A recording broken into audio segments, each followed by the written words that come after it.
Hey, I'm Callie Lewis. You're watching Geek Brief TV. This is Brief 591.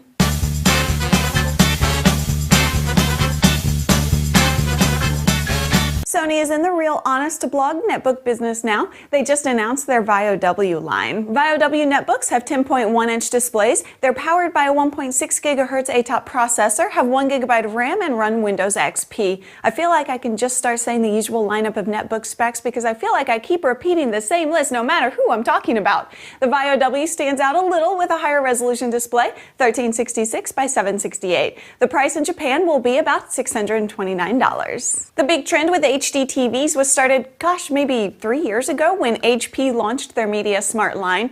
Adding Wi-Fi to a TV creates all kinds of new viewing possibilities. We're going to see more and more Wi-Fi enabled TVs that include little widget applications for integrating web services like Twitter and Skype into the TV experience. I predict, due largely to the success of the iPhone App Store, that TV makers will launch their own app stores because what's better than having a Twitter client on your TV? Having a choice from which you can pick the one you like best. That gives TV makers a new revenue stream and it adds infinitely more value to consumers.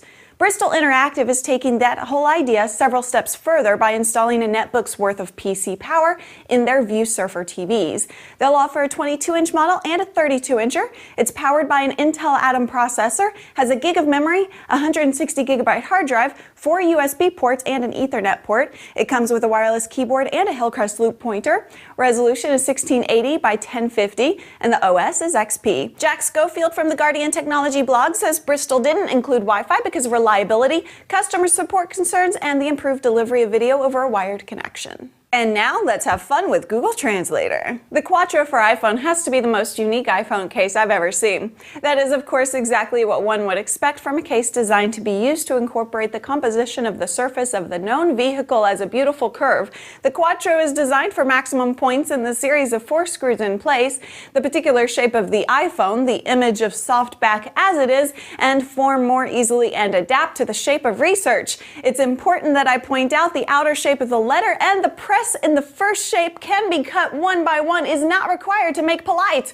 And, fun with Google Translator kidding aside, it looks freaking cool. It's made from stainless steel and aircraft quality aluminum. What sets this case apart is that it allows you to screw on various types of lenses so you can really get creative with your iPhone photography. If you travel with weighty gear, I want to tell you about a device I use that can pay for itself over the course of just one flight. It's the Balanza Digital Luggage Scale. I got this in the P.O. box at Christmas. It came from a PR firm along with a Christmas card. We did a story about one of their clients, so they wanted to say thanks. I thought, I'll never use this thing. I put it in a drawer and kind of forgot about it until I got to go to Queensland for the Best Job in the World contest. We were taking a couple of large bags with heavy equipment. As with domestic flights, there was a weight limit for each traveler, and the 2 big bags I have just seem to want to weigh over 50 pounds when they're fully packed. I pulled the thing out of the drawer, and it took some packing and unpacking, but I was able to balance the load so that each bag weighed in just under the limit. The overage fee would have cost about what the Balanza scale costs, and that's how something I put in a drawer ended up on Geek Brief. And finally today I want to show you a clock. It's the only clock I think I've ever really wanted.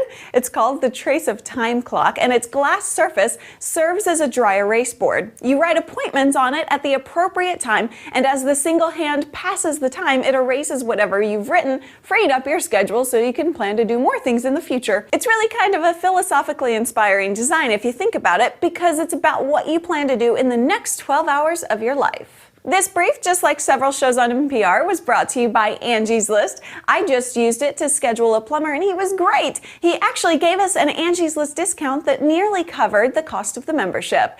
Check it out. Angie'sList.com, the greatest promo code in the history of promo codes, GEEK, will save you 25%. Thanks so much for watching. I'm Callie Lewis.